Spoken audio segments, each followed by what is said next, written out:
안녕하세요. 이빨연구TV 보아치과 박정현입니다. 치과 백과사전, 치과의 어떤 용어 하나를 좀 자세히 설명해드리는 콘텐츠인데요. 오늘 크라운에 대해서 설명해드리도록 하겠습니다. 치아를 씌우는 거죠. 통째로 씌우는 것을 말하고, 어떨 때 하느냐, 충치가 조금 있을 때는 그 충치 없애고 떼운다고 하죠. 레진을 넣든 아말감을 넣든 하여튼 그런 과정. 그런데 충치가 조금 더 커져서 힘을 많이 받아야 되면 금리를 만들어 붙인다. 인레이라고 했었죠. 그런데 이게 그런 것을 붙이기에도 충치가 더 커서, 이게 뭘 붙였을 때 얘가 그냥 여기 잘 붙어 있을까 싶은, 붙이는 게 중요한 게 아니라 치아는 씹어야 되니까 이 씹는 힘은 상당히 세거든요. 이 씹는 힘을 버텨줄 수가 없는 정도의 그런 모양이 돼버리면 이 치아를 살리기 위해서 전체 형태를 만들어서 씌워버리는 치료를 하게 되는데, 이제 그런 걸 크라운이라고 합니다.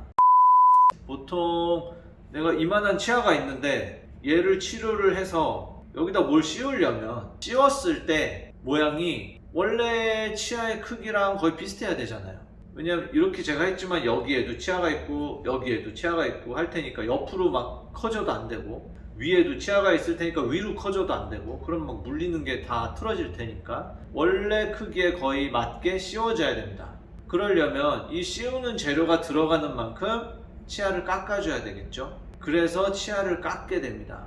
치아를 깎으면 이 치아 속에는 신경이 살아 있습니다. 그런데 이게 멀쩡하게 치아가 있을 때는 이 신경이 밖에서 차가운 게 닿고 바람이 불고 해도 신경까지 갈 수가 없는데, 충치를 깊이 먹거나 이가 금이 가거나 깨지거나 했을 때는 이 신경이 자극돼서 불편할 수가 있겠죠. 근데 치료할 때도 아직 크게 불편하진 않았는데, 얘를 어차피 씌울 수밖에 없어서 이를 인위적으로 우리가 깎아주니까, 이를 깎아버리면 신경에 가까워지겠죠. 그러니까 신경이 살아있으면 깎았을 때 치아가 시려질 수가 있습니다. 그래서 이를 씌우기 위해서는 신경치료를 하는 경우가 있습니다. 그런데 이를 씌울 때 100% 신경치료를 꼭 해야 되는 건 아니에요. 이걸 깎는다고 무조건 이에 문제가 생기는 건 아니기 때문에 그것은 치료를 할 때 상황에 따라서 판단해서 합니다. 물론 신경치료를 안 할 수 있으면 제일 좋죠.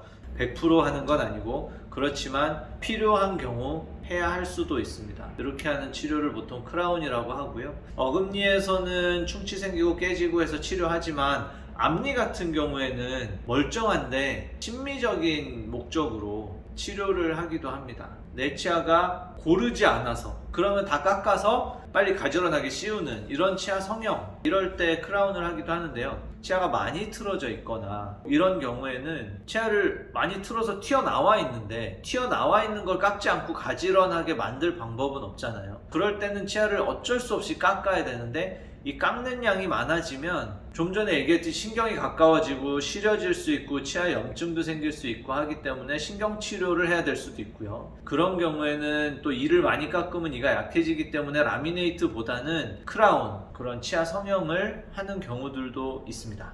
오늘은 치과에서 하는 크라운이라고 하는 치료가 무엇인가 말씀드렸는데, 재료는 여러 가지가 있어요. 금을 쓸 수도 있고, 치아색으로 나오는 여러 가지 새로 만들어진 재료들이 꽤 예쁘기 때문에 단단한 지르코니아라는 재료도 있고, 세라믹 재료들도 있고, 보통 도자기라고 부르는 도제 재료도 있고, 다 장단점이 있는데요. 그런 것들을 이용해서 이제 크라운을 만들 수가 있습니다. 크라운에 대해서 더 궁금하신 점이 있으시면 댓글 달아주시면 답변 드리도록 하겠습니다. 감사합니다.